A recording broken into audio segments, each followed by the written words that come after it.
Hello everyone, and welcome back to more Let's Play Pokemon Crystal. In the last episode, we made it through Rock Tunnel, went to the Diglett's Cave after beating Snorlax, made it here to Pewter City, and decided to explore Mount Moon where we ran into Sliver. So, what I thought was going to be kind of a dull episode actually ended up being a pretty eventful one. Now, in this episode, after 3 episodes in a row of not doing one, it's finally time to take on another Kanto gym. And looks like I've got Lance in the lead there. Excellent. And, okay, we do have a gym trainer here. I wondered about that.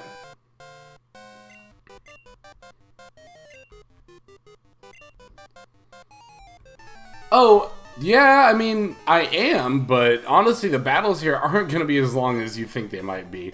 Because while it's true that rock Pokemon do have high defense, and this kid doesn't even have a rock Pokemon, while it's true they have high defense, they have exceptionally low special defense. Which means moves like Waterfall, that are also super effective, will deal a lot of damage to them.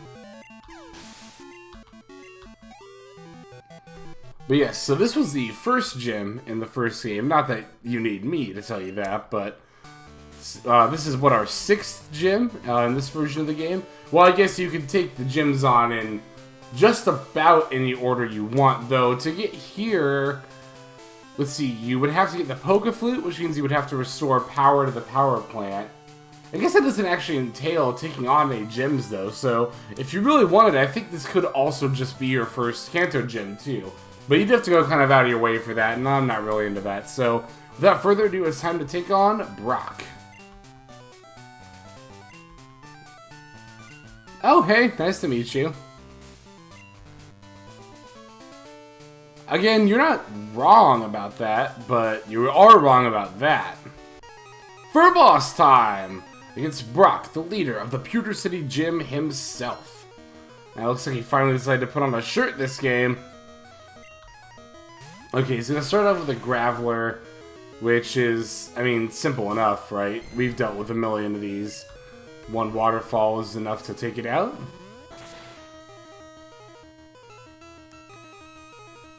Like so. Okay, so there's one Pokemon down. Now, his team does get at least a little bit more interesting here. Well, not here. Yeah, now he's going to send out a Rhyhorn, which I think we've encountered one of these before, right? Well, if we haven't, Rhyhorn's a rock ground Pokemon. Pretty decent, but exactly as exploitable in terms of weaknesses and low special stat as the Graveler lineup is. Geodude Graveler Golem, that is. Okay, now he's going to send out Omastar, which is a Pokemon we haven't actually seen yet. And I think I am actually going to switch here. I'm going to go into Elephant. So yeah, Omastar is the evolved form of Omanite. It's a rock and water Pokemon, actually. So you might be wondering, if it's part water, why did you send out Elephant? Well, this Earthquake should still be super effective, since it's part rock type. Whereas a water move would have just dealt regular damage. But yeah, Omastar, I don't think you can actually get in this game, because the previous evolved form, or the previous form, Omanite, is a fossil Pokemon. And I think those are exclusive, well, as of this game, they were exclusive to Gen 1. So you would have to trade your Omanite or Omastar over from your Gen 1 game into this one to have it here. Okay, now he's going to use Kabutops, which is another fossil Pokemon. Since I hit level 51, I think I'm going to switch, I'll switch back over to Lance. Yeah, Kabutops is a really cool looking Pokemon. I actually really like it. The evolved form of Kabuto, also rock and water, and not exceptionally difficult to take out. I think it's got decent, like, physical attack and physical defense.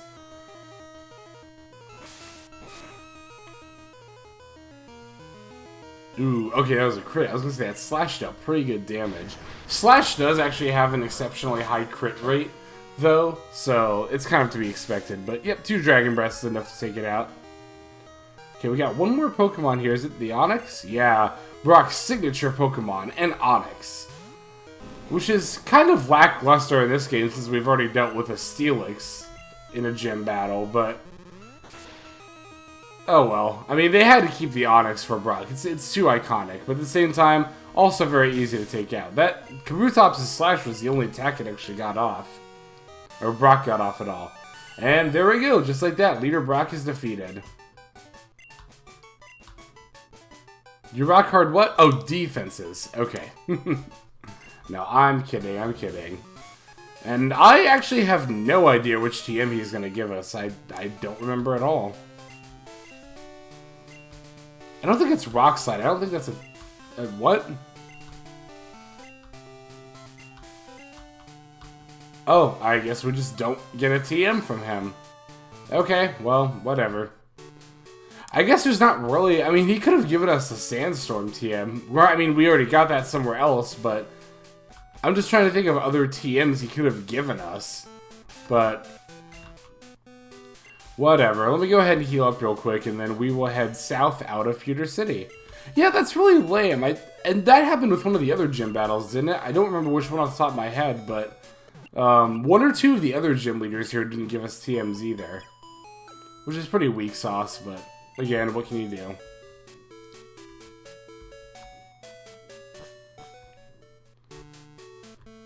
Alright, so yeah, we've explored everything to the east. Well, most things there. Yeah, now let's head back south out to Route 2. And like I mentioned in the last video, yeah, they didn't actually put Viridian Forest in this game, which is also kind of a bummer, but... what is, I guess, at least somewhat interesting is that the layout of these bushes here is actually the layout of Viridian Forest from the first game. I got a full heal there. Yeah, I don't know off the top of my head where all the hidden items in this game are, but sometimes my hidden item sense just tingles a little bit. But yeah, you might kind of recognize this layout of bushes as being the layout of Viridian Forest. Like, there was like a patch of grass here. There was like the guy here who'd be like, watch out for my friends, they're bug catchers. There was a patch of grass, I'm pointing at the screen like you can actually see my finger. There's a patch of grass here with an item in it. There's a patch of grass up here. And I'm pretty sure, well, I could go back and point out where all the trainers were, but there's not really a point to doing that. But yeah, and then you would just come back out to this route here. It's like, we do have another bug catcher to fight here. I mean, some girls like bug Pokemon. I don't like bugs in real life, but I like a decent amount of bug Pokemon. I like Ariados. I liked Ariados a lot more when I was younger. I thought Ariados was really cool. We'll just go for Dragon Breath. But, yeah, I like a fair number of bug Pokemon. I think Heracross is really cool. I really like Scizor and Scyther. Pinsir's actually alright, too. Oh, wow, that didn't KO it, huh? I like Ariados. I like Butterfree. What other bug Pokemon are there as of this game that I like? I guess that's about it. Oof, so close to that X level up.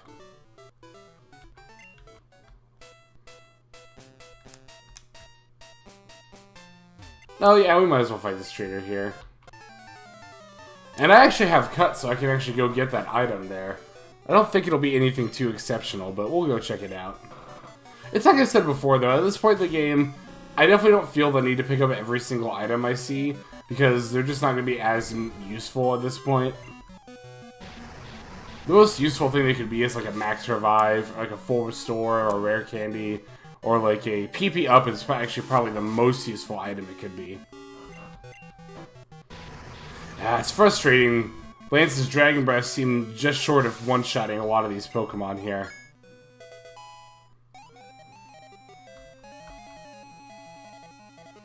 I'm kind of debating... So I know I said... So there's a gym coming up, right? That's going to have higher level Pokemon than we've been seeing. And I've been saying, like, oh, I'm probably going to grind up to, like, level 55 when I get to that gym. But I'm actually debating if I really even... Oh, good, Sleep Powder. I'm actually debating if I really even want to do that. Just because I've been complaining this whole time about how easy all this is. I think I might actually try to fight the gym without doing any level grinding. Just to actually have, like, a decent challenge of fight. We see Butterfree here is using Whirlwind, which is kind of like Roar. It's going to force me to switch. Okay, I was going to say, as long as I don't switch into Paris, I don't really care who I go into.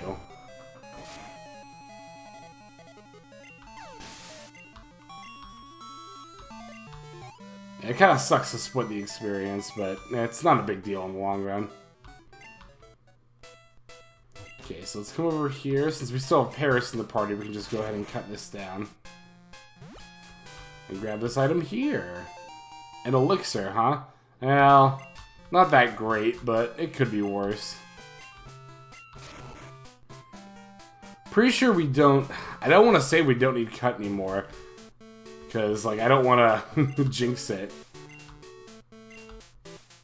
I was talking to that tree to see if there was an item in it, because there was in the first game. But it doesn't seem like that's the case in this one. But I think I am actually going to swap Krusty back into the party. Because I don't think... and again, I hesitate to say this. I don't think we actually need cut anymore. Let's deposit... Paris. Sorry again for the chair making a lot of noise. And let's withdraw Krusty. Yeah, I didn't really mention it now that we're here. We're actually in Viridian City. We're no longer on the road to Viridian City. We're actually in Viridian City. Yeah, pretty much still mostly the same layout as the first game. There is a new building here, though. The trainer house, huh? I actually am pretty eager to check this out. Let me go ahead and see... Yeah, Lance in the lead should be fine. Yeah, let's talk to this lady and figure out what the trainer house is all about.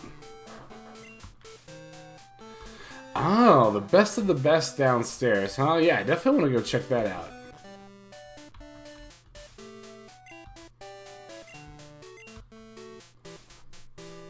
Cal? Who's that? But yeah, I'll go ahead and battle. So, the thing about this trainer house... Whoa. Doesn't that guy look kind of familiar? Well, he actually doesn't, but that's actually... yeah, this is actually the trainer sprite if you would have picked playing as a boy in this game. Is this guy right here. So the way the trainer house works is if you link up with another, like, in real life person and battle against them, you can actually battle the last person you link battled here once per day. But if you've never link battled against somebody, then Pokemon Trainer Cal shows up here instead. And he's going to have the final evolved form of all the Johto starters at level 50 for his team there. Let's just go ahead with the Dragon Breath. So yeah, this is actually going to be probably one of the more challenging fights we're going to encounter here. Okay, Light Screen is going to double the party's special defense for 5 turns. So I'm going to go ahead and use Extreme Speed, because that'll deal more damage. Let's see how much this Body Slam does. Okay, not as bad as I thought it might be. Just keep on with the Extreme Speed there. Okay, Synthesis is going to allow it to recover HP, I believe 25%? Yeah. Let's go Extreme Speed one more time. Hopefully it just doesn't keep using Synthesis. That'd be a bit of an issue. Okay, no, but it was a Body Slam. Ah, I got the Paralysis. So let's go one more Extreme Speed, and it looks like I wasn't fully paralyzed, so we can go ahead and take down Meganium. Alright. Typhlosion, huh? Okay, I'm definitely gonna switch. I'm gonna go ahead and swap into Elephant. Yeah, we haven't had the chance to battle either of the other 2 starters besides Feraligatr yet, so this is kind of cool, actually. I really like this. Okay, the Light Screen fell, but that's not going to matter much because I'm just going to use Earthquake anyway.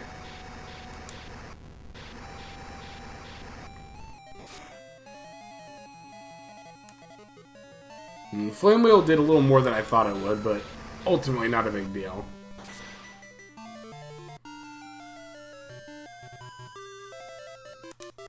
Perfect, alright. Oh, it was a crit even, okay. Yeah, even without the crit, I think I would have gotten it in one shot anyway.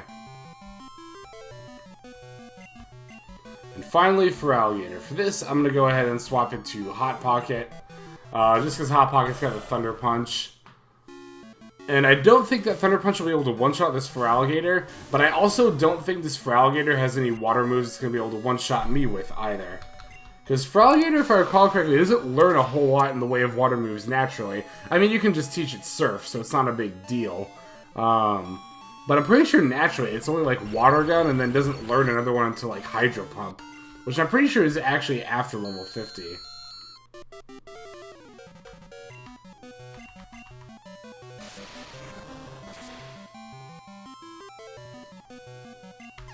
And there we go, okay. Yep, that battle's actually easier than I thought it was going to be. But I guess we were higher level than their Pokemon. And then you get 5,000 Pokédollars for that. So yeah, like she said, you can only do the battle once per day. If you try to go in again... Yeah, you can only answer once per day. But still a neat little thing you can do there. But it's also really cool that they let you re-battle trainers you've already fought, like other people that you've already fought. And I don't think another Pokemon game since then has really let you do that. There's been battle replays where you can watch previous battles with other trainers, but I think that's the only time in the whole series where you can actually re-fight trainers. Now, obviously, you won't re-fight the actual person. It'll be an NPC or the computer trolling their Pokemon. But, yeah, it'll be all their Pokemon at their levels with their movesets, which is really, really cool. So there is a gym here in Viridian City, but this is actually the gym that I was talking about earlier. Yeah, it's this one up here. That's actually the gym I was talking about earlier where his Pokemon are going to be a little bit higher leveled, actually a fair bit higher leveled than everybody else's, and even a fair bit higher level than ours. So I'm actually going to save this gym for last, and it's kind of serendipitous too because in the original game, Pewter City Gym was the last one. I don't have Cut, but I do have Surf. Let's go ahead and see what this guy's got. In the original game, he gave us the TM for Dream Eater. Let's see what he gives us this time.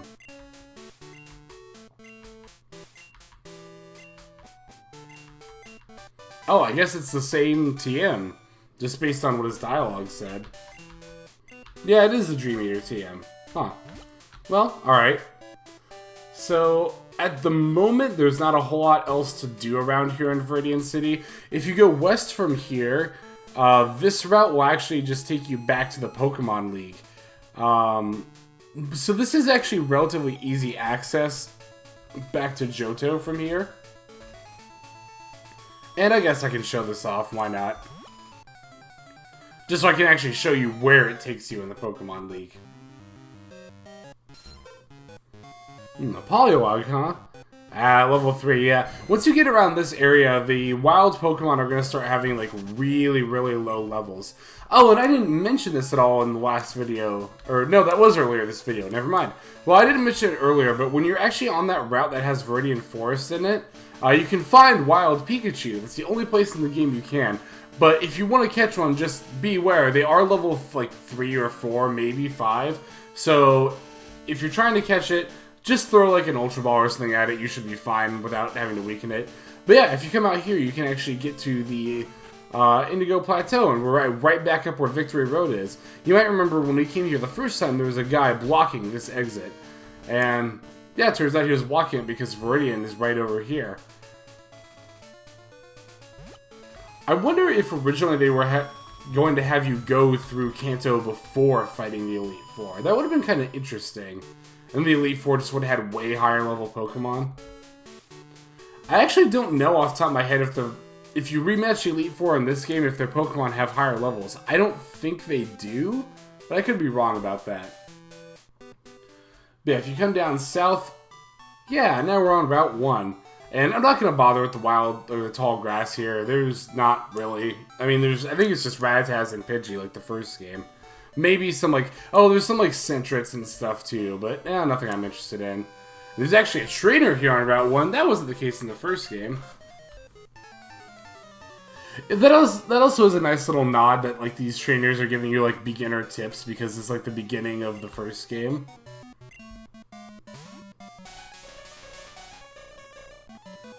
Well, if you come across this kid at the beginning of the first game, you wouldn't have made it very far. This level 31 Jinx would have just wrecked you. I guess I'll go ahead and use Dragon Breath. I'm a little weary. Well, it's only level 31. Never mind. I was gonna say, like, oh, I don't know. It's an ice type, but then it's also like, oh, it's 20 levels lower than me. This will be fine. Yeah, we'll be good.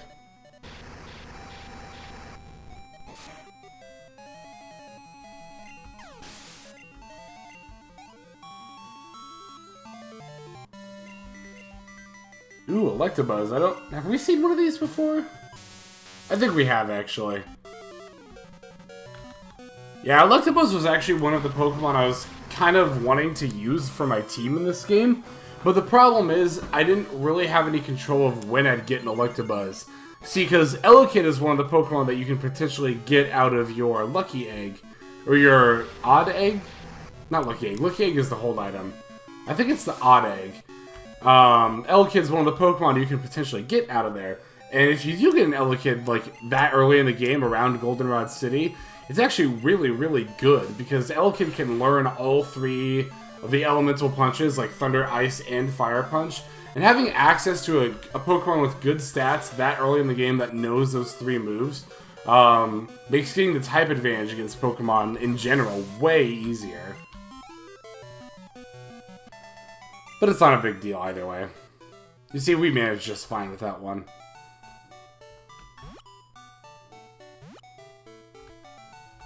I don't remember if that's a trainer or not. They're not moving, so I think it might be. Let's see. Now we got one more trainer here. A cool trainer. Whoa. Again, here on Route 1? Oh, an Ivysaur. I wonder if she just saw Professor Oak. Well, level 38, she probably didn't just see him, but you know what I mean. Yeah, we'll just keep on keeping on with Lance here. You might be wondering, like, you know, Lance is now above level 50. When the heck is he going to evolve into a Dragonite? It is actually going to happen pretty soon here. And even if I do end up doing some off-screen leveling, I will probably show Lance evolving on-screen. Actually, I don't really know when that's going to happen because... Okay, even though I'm not thinking... Or even though I'm thinking of not... Like... How do I put this? So I'm thinking of not doing any grinding before the 8th gym, but I am going to have to do some grinding between the 8th gym and the end of the game. The problem is that I'm going to have to grind like way past the level Lance is going to evolve. And it'd be kind of awkward for me to stop that grinding just to show that one evolution, and then have to cut that in. We'll see how it all plays out. I know I just said like, oh, I want to show Lance evolving on screen, but depending on how things play out, that might actually not happen. Again, we'll see how it plays out.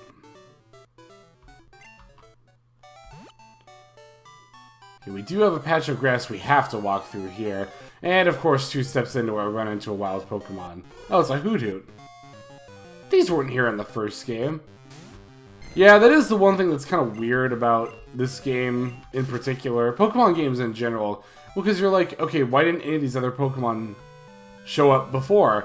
I mean, yeah, you could be like, oh, Hoothoot is a Johto native Pokemon, but, like, it's here on Route 1 in Kanto in this game, like, yeah, whatever, it's not that big of a deal. But yeah, now we made it to Pallet Town, which is the starting town of the first game. If you come in here, this is actually the mother of a certain character. Red, huh?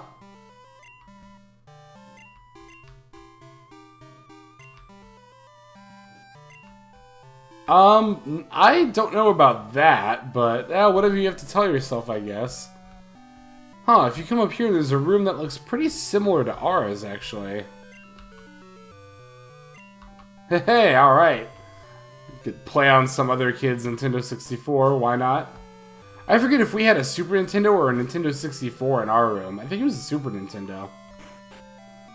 If we come over here... Ah, so this gal's brother is the leader over in Viridian. Oh, yeah, I can imagine how that would be the case. Actually, with that line of dialogue, I totally forgot about this, but I don't think you can actually challenge the Viridian Gym until you have all the other badges.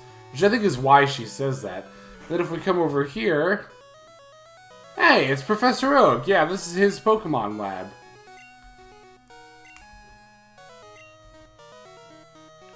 No, not really. They've actually all been very, very easy.